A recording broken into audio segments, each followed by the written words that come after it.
जय माता दी दोस्तों, ओम नमः शिवाय। सावन मास के शुक्ल पक्ष की पंचमी तिथि को नागों का पूजन किया जाता है। आज हम इस वीडियो में नाग पंचमी पर सुनी जाने वाली कथाएं सुनेंगे। यह कथाएं बहुत ही पवित्र मानी जाती हैं। इन कथाओं का श्रवण मात्र ही भक्तों के सभी पापों को नष्ट कर देते हैं। तो बोलिए देवों के देव महादेव की जय हो। ईश्वर बोले, हे महामुनि, सावन मास में जो व्रत करने योग्य है वो अब मैं बताऊंगा, आप उसे ध्यान से सुनिए। चतुर्थी तिथि को एक बार भोजन करें और पंचमी को नक्त भोजन करें। स्वर्ण, चांदी, काष्ठ अथवा मिट्टी का 5 फणों वाला सुंदर नाग बनाकर पंचमी के दिन उस नाग की भक्ति पूर्वक पूजा करनी चाहिए। द्वार के दोनों ओर गोबर से बड़े बड़े नाग बनाएं और दधि, शुभ दुर्वाकुरों, कनेर, मालती, चमेली, चंपा के फूलों, गंधों, अक्षतों, धूप तथा मनोहर दीपों से उनकी विधिवत पूजा करें। उसके बाद ब्राह्मणों को घृत, मोदक तथा खीर का भोजन कराएं। इसके बाद अनंत, वासुकी, शेष, पद्मनाभ, कंबल, करकोटक, अश्व, 8वां धृतराष्ट्र, शंखपाल, कालिये तथा तक्षक, इन सब नाग कुल के अधिपतियों को तथा इनकी माता कद्रु को भी हल्दी और चंदन से दीवार पर लिखकर फूलों आदि से इनकी पूजा करें। उसके बाद बुद्धिमान को चाहिए कि वामी में प्रत्यक्ष नागों का पूजन करें और इन्हें दूध पिलाएं। घी तथा शक्कर मिश्रित पर्याप्त दूध उन्हें अर्पित करें।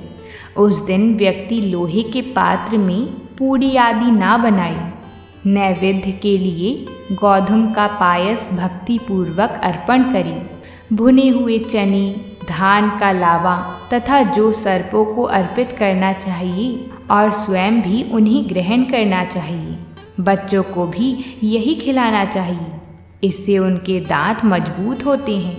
सांप की बांबी के पास श्रृंगार युक्त स्त्रियों को गायन तथा वादन करना चाहिए और इस दिन को उत्सव की तरह मनाना चाहिए। इस विधि से व्रत करने पर सर्प से कभी भी भय नहीं होता है। हे विप्र, मैं लोकों के हित की कामना से आपसे कुछ और भी कहूँगा। हे महामुनि, आप उसे सुनिए। हे वत्स, नाग के द्वारा डसा गया मनुष्य मरने के बाद और अधोगति में पहुंचकर वह तामसी सर्प होता है। इसकी निवृत्ति के लिए पहले बताई हुई विधि से एक भुक्त आदि समस्त कृत्य करें और ब्राह्मणों से नाग निर्माण तथा पूजा आदि आदर पूर्वक कराएं।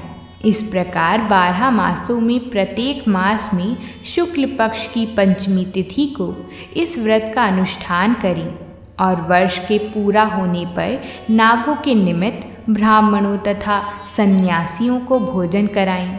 किसी पुराण ज्ञाता ब्राह्मण को रत्न जड़ित स्वर्णमय नाग और सभी सामग्री से युक्त तथा बछड़ी सहित गौ प्रदान करें। दान के समय सर्वव्यापी, सर्वगामी, सब कुछ प्रदान करने वाली अनंत नारायण का स्मरण करते हुए यह कहना चाहिए, हे गोविंद, मेरे कुल में अगर कोई व्यक्ति सर्प से डसा हुआ अधोगति को प्राप्त हुआ हो, वह मेरे द्वारा किए गए व्रत तथा दान से मुक्त हो जाए। ऐसा उच्चारण करके अक्षत युक्त तथा श्वेत चंदन मिश्रित जल वासुदेव के समक्ष भक्ति पूर्वक जल में छोड़ दें। हे मुनि सत्तम, इस विधि से व्रत करने पर उसके कुल में जो भी लोग सर्प के काटने से भविष्य में मृत्यु को प्राप्त होंगे या पूर्व में मर चुके हैं, वह सब स्वर्ग गति को प्राप्त करेंगे। साथ ही हे कुलनंदन, इस विधि से व्रत करने वाला अपने सभी वंशजों का उद्धार करके अप्सराओं के द्वारा सेवित होता हुआ शिव सान्निध्य प्राप्त करता है। जो मनुष्य वित्त शाठ्य से रहित होता है वही इस व्रत का संपूर्ण फल प्राप्त करता है। जो लोग शुक्ल पक्ष की सभी पंचमी तिथियों में नक्त व्रत करके भक्ति संपन्न होकर पुष्प आदि उपहारों से सौभाग्यशाली नागों का पूजन करते हैं, उनके घरों में मणियों की किरणों से विभूषित अंगों वाले सर्प उन्हें अभय देने वाले होते हैं और उनके ऊपर प्रसन्न रहते हैं। जो ब्राह्मण गृहदान का प्रतिग्रह करते हैं वह भी घोर यातना भोगकर अंत में सर्प योनि को प्राप्त होते हैं। हे मुनि सत्तम, जो कोई भी मनुष्य नाग हत्या के कारण इस लोक में मृत संतानों वाले अथवा पुत्रहीन होते हैं और जो कोई मनुष्य स्त्रियों के प्रति कार्पण्य के कारण सर्प योनि में जाते हैं, कुछ लोग धरोहर रखकर उसे स्वयं ग्रहण कर लेते हैं अथवा मिथ्या भाषण के कारण सर्प होते हैं अथवा अन्य कारणों से भी जो मनुष्य सर्प योनि में जाते हैं, उन सभी के प्रायश्चित के लिए यह उत्तम उपाय कहा गया है। यदि कोई मनुष्य वित्तशाठ्य से रहित होकर नाग पंचमी का व्रत करता है तो उसके कल्याण के लिए सभी नागों के अधिपति शेष नाग तथा वासुकी हाथ जोड़कर प्रभु श्री हरि से तथा सदाशिव से प्रार्थना करते हैं। तब शेष नाग और वासुकी नाग जी की प्रार्थना से प्रसन्न हुए परमेश्वर शिव तथा विष्णु जी उस व्यक्ति के सभी मनोरथ पूर्ण कर देते हैं। वह नाग लोक में अनेक प्रकार के विपुल सुखों का भोग करके बाद में उत्तम वैकुंठ अथवा कैलाश में जाकर शिव तथा विष्णु का गण बनकर परम सुख प्राप्त करता है। मैंने आपसे नागों के इस पंचमी व्रत का वर्णन कर दिया। अब सुनिए नाग पंचमी की व्रत कथा। प्राचीन काल में एक सेठ जी के 7 पुत्र थे। सातों के विवाह हो चुके थे। सबसे छोटे पुत्र की पत्नी श्रेष्ठ चरित्र की पतिव्रता और सुशील थी, परंतु उसके भाई नहीं था। एक दिन बड़ी बहू ने घर लीपने को पीली मिट्टी लाने के लिए सभी बहुओं को साथ चलने को कहा, तो सभी थालियां और खुरपी लेकर जंगल की तरफ चल दीं। वहां जाकर उन्होंने मिट्टी खोदना शुरू कर दिया। तभी वहां एक सर्प निकला, जिसे बड़ी बहू खुरपी से मारने लगी। यह देखकर छोटी बहू ने उसे रोकते हुए कहा, मत मारो इसे, यह बेचारा निरपराध है। यह सुनकर बड़ी बहू ने उसे नहीं मारा, एक और जा बैठा। तब छोटी बहू ने उससे कहा, हम अभी लौट कर आती हैं, तुम यहाँ से जाना मत।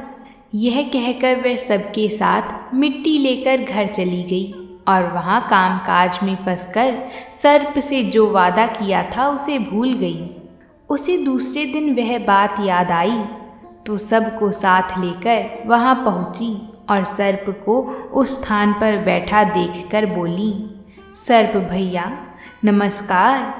सर्प ने कहा, तू भैया कह चुकी है, इसलिए तुझे छोड़ देता हूँ, नहीं तो झूठी बात कहने के कारण तुझे अभी डस लेता। वह बोली, भैया मुझसे भूल हो गई, उसकी क्षमा मांगती हूँ। तब सर्प बोला, अच्छा तू आज से मेरी बहन हुई और मैं तेरा भाई हुआ, तुझे जो मांगना हो मांग लिया कर। वह बोली, भैया मेरा कोई नहीं है, अच्छा हुआ जो तुम मेरे भाई बन गए। कुछ दिन व्यतीत होने पर वह सर्प मनुष्य का रूप रखकर उसके घर आया और बोला कि मेरी बहन को भेज दो। सब ने कहा कि इसके तो कोई भाई नहीं था, तो वह बोला, मैं दूर के रिश्ते में इसका भाई हूँ, बचपन में ही बाहर चला गया था। उसके विश्वास दिलाने पर घर के लोगों ने छोटी बहू को उसके साथ भेज दिया। उसने मार्ग में बताया कि मैं वही सर्प हूँ, इसलिए तू डरना नहीं और जहाँ चलने में कठिनाई हो वहाँ मेरी पूँछ पकड़ लेना। उसने सर्प के कहे अनुसार ही किया और इस प्रकार वह उसके घर पहुंच गई। वहाँ के धन ऐश्वर्य को देखकर वह चकित हो गई। एक दिन सर्प की माता ने उससे कहा, मैं एक काम से बाहर जा रही हूँ, तू अपने भाई को ठंडा दूध पिला देना। उसे यह बात ध्यान न रही और उसने गर्म दूध पिला दिया, जिसमें सर्प का मुंह बुरी तरह जल गया। यह देखकर सर्प की माता बहुत क्रोधित हुई, परंतु सर्प के समझाने पर चुप हो गई। तब सर्प ने कहा कि बहन को अब उसके घर भेज देना चाहिए। तब सर्प और उसके पिता ने उसे बहुत सा सोना, चांदी, जवाहरात, वस्त्र, आभूषण आदि देकर उसको उसके घर पहुंचा दिया। इतना ढेर सारा धन देखकर बड़ी बहू ने ईर्ष्या से कहा, भाई तो बड़ा धनवान है, तुझे तो उससे और भी धन लाना चाहिए था। सर्प ने यह सारी बात सुन ली तो सब वस्तुएं सोने की लाकर दे दी। यह देखकर बड़ी बहू ने कहा, इनकी तो झाड़ने की झाड़ू भी सोने की होनी चाहिए। तब सर्प ने झाड़ू भी सोने की लाकर दे दी। सर्प ने छोटी बहू को हीरा मणियों का एक अद्भुत हार दिया था। उसकी प्रशंसा उस देश की रानी ने भी सुनी और वह राजा से बोली कि सेठ की छोटी बहू का हार यहाँ आना चाहिए।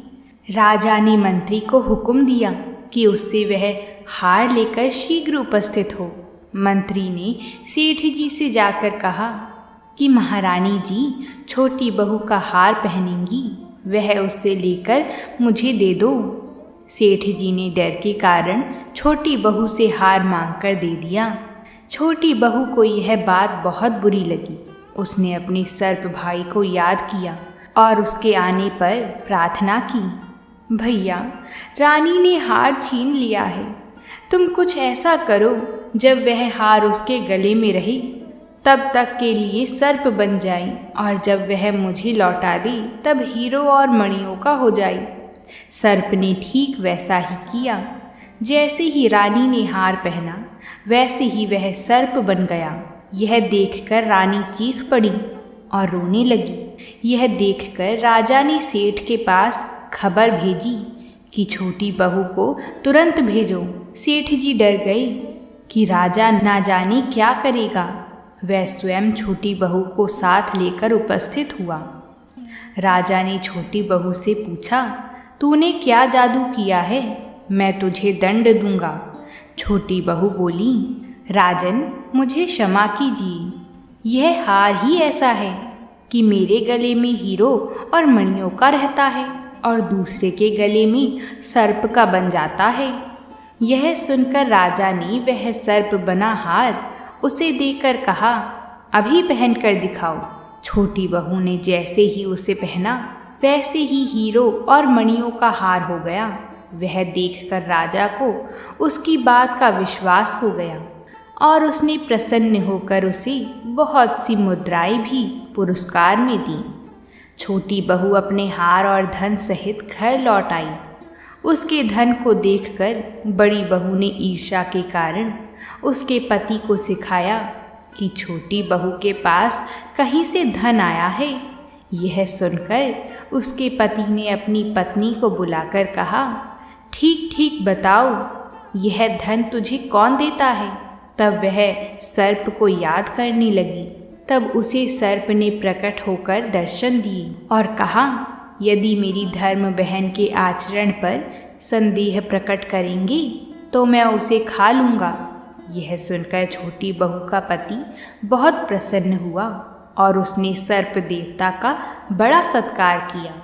उसी दिन से नाग पंचमी का त्यौहार मनाया जाता है और स्त्रियां सर्प को भाई मानकर उसकी पूजा करती हैं। तो बोलिए नाग देवता की जय हो। तो दोस्तों, अगर आपको ये कथा अच्छी लगी हो तो कमेंट बॉक्स में हर हर महादेव ज़रूर लिखिएगा और आप सभी हमें सहयोग करने के लिए इस वीडियो को ज़्यादा से ज़्यादा शेयर और लाइक ज़रूर किया करें। साथ ही हमारे चैनल को भी सब्सक्राइब किया करें ताकि आने वाली व्रतों से जुड़ी कथाएं और जानकारियां आपको जल्द से जल्द मिल सकें। प्रेम से बोलिए जय माता दी।